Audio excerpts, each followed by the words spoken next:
My name's Sam Beattie and I'm working at Radiant Worlds as a senior characterist.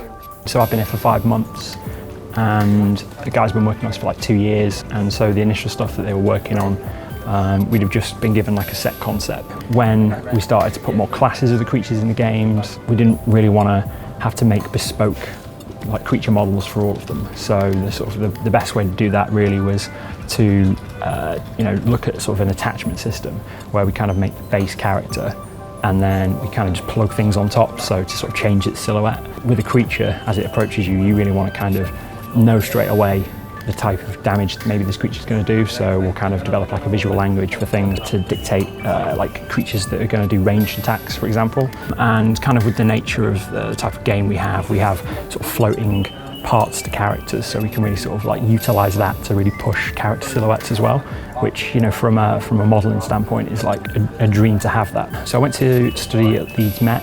I did a games design course. The first place I was at was 400 people.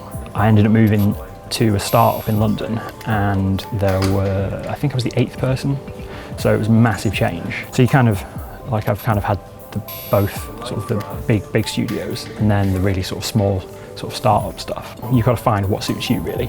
For me, developing and pushing myself, it's all been about that sort of communication between myself and like Nick, who's one of our concept artists here.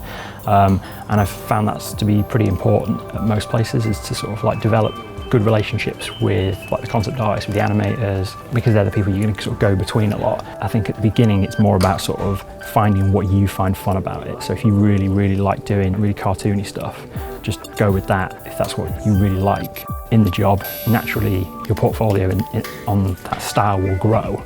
So maybe you'll have a bit more freedom to sort of try and push yourself into other areas that you might not be as comfortable with. But I think once you've been in the industry for a while, it's probably a bit more important maybe to show a bit more diversity, because you kind of don't really know what project might come up.